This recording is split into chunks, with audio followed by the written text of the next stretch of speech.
দেখুন, ব্যাপারটা হচ্ছে বিজেপি তৃণমূলের বাইনারি পলিটিক্সকে আরো স্ট্রং করা হচ্ছে। যত ভোট এগিয়ে আসবে দেখবেন বিজেপি তৃণমূল তত লড়াই করছে দেখাবে। 4.5 বছর এই তৃণমূল বিজেপির যে অন্যায়ের বিরুদ্ধে সেই অর্থে তাদেরকে চর্চা করতে দেখছি না।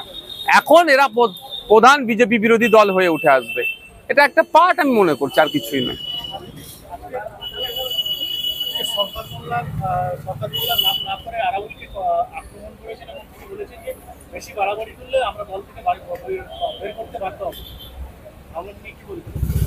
দেখুন, ভাঙন নিয়ে নতুন কিছু বলার আমার জায়গা নাই, এতটুকুই বলবো 2021 সালে আমরা যখন নির্বাচনে অংশগ্রহণ করেছিলাম অনেক ভুল বুঝিয়েছিল। বিজেপি চলে আসবে তৃণমূলকে ভোট দাও বলে অনেক ভুল বুঝিয়েছিল। আর যত দিন যাচ্ছে বিজেপি আর তৃণমূল আলাদা নয়, ভাঙড়ের মানুষ রাজ্যের মানুষ বুঝতে পারছে।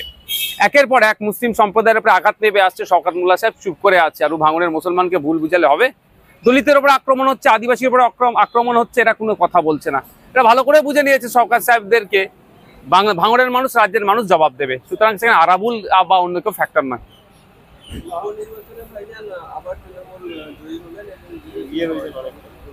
বিজেপি বা আরো যারা বিরোধী দলেরা আছে তারা কি সত্যিকারের অর্থে তৃণমূলকে পরাজিত করার চিন্তা ভাবনা আছে? এটা আগে জানেন তাদের কাছ থেকে। কোনো না যে কোনো একটা জায়গায় একটা কম্প্রোমাইজ করে রেখে দিয়েছে। এটা রেজাল্টটা অবিজেপি অতৃণমূলের পক্ষে আসতো যদি গুছিয়ে এটা ক্যাম্পেইন করা যেত, যদি গুছিয়ে এই নির্বাচনটাকে কন্ডাক্ট করা যেত। দুর্ভাগ্য জাতীয় কংগ্রেস বা তার সাথে যারা আছেন তারা সেই ভাবে নয়। এই নির্বাচনে, এই সিটটাতে উপনির্বাচনে তৃণমূলকে ব্যাপকভাবে ধাক্কা দেওয়ার জায়গা ছিল, সেটা কিন্তু কংগ্রেস বা বিজেপির প্রশ্ন আসছে না। আর যারা বিরোধীরা আছে তারা ঠিকভাবে কাজে লাগাতে পারলো না।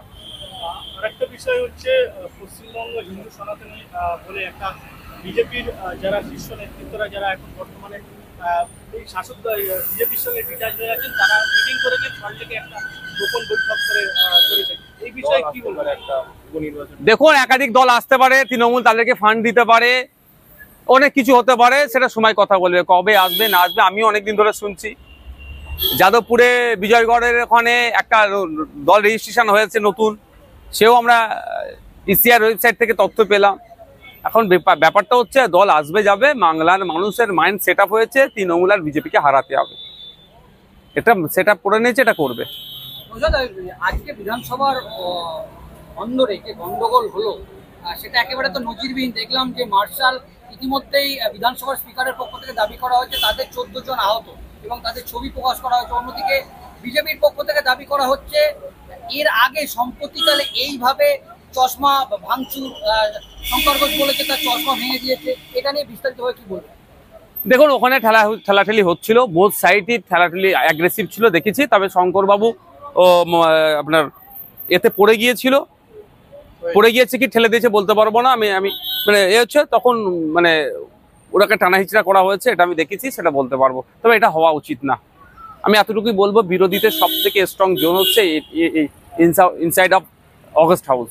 এখানে যদি বিরোধীদের সাথে এই আচরণ হয়ে যায় তাহলে বাইরে আমাদের সাথে কি হচ্ছে বুঝতে পারছেন তো?